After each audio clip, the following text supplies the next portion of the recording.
Today, we are breaking down the different ways investors hunt for that one little piece of information, the one that can really move a stock's price. I mean, think about it. The market is it's flooded with information, right? You've got news headlines over here, complex financial reports over there. So, with all that noise, how does anyone actually decide what to buy or sell? Well, it turns out it's all about a hunt for signals. Yeah, these are specific clues that just might hint at a future move.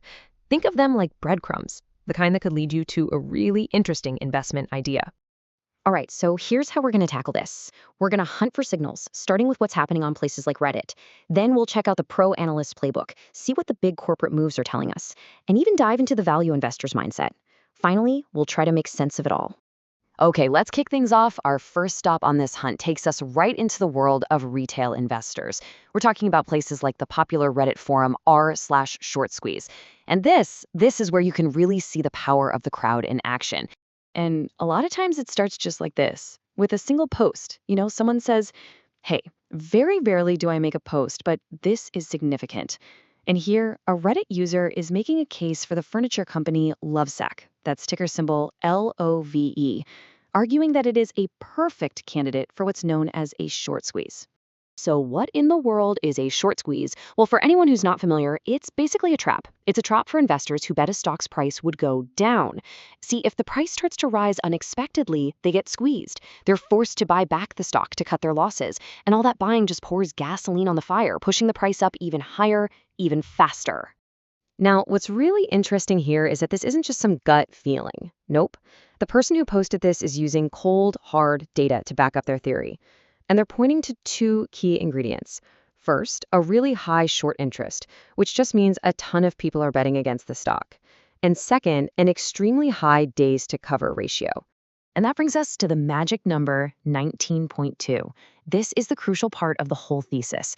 It would take over 19 days based on normal trading for all those short sellers to buy back their shares and get out of their bets. So what does that mean?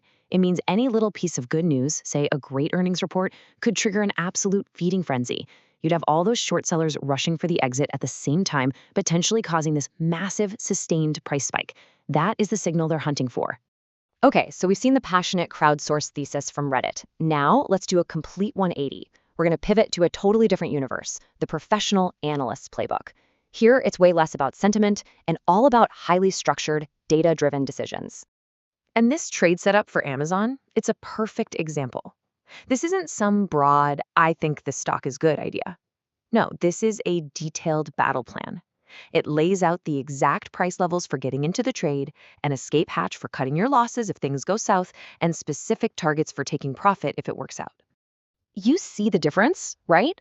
Unlike the Reddit post that honed in on one specific setup, this pro analysis is built on a whole bunch of different data points.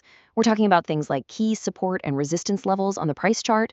Plus, you've got this strong buy rating that's a consensus from over 60 professional analysts. And this just drives the point home. What you're seeing here is the collective professional view. This isn't just one person's opinion in a forum. This is big-time financial institutions. We're talking Barclays, RBC, Wells Fargo, all saying they think the price is going significantly higher. For a pro investor, that kind of widespread agreement, well, that consensus is the signal. All right, our next type of signal is one that comes straight from the source. I'm talking about the companies themselves and the top execs who run them. And let me tell you, these can be some of the most powerful clues an investor can possibly find. Take biotech companies, for example. For them, this calendar is everything. The FDA calendar is basically a public roadmap of make or break events. A single yes or no on a new drug, or the data from a clinical trial, boom, it can send a stock soaring or crashing literally overnight.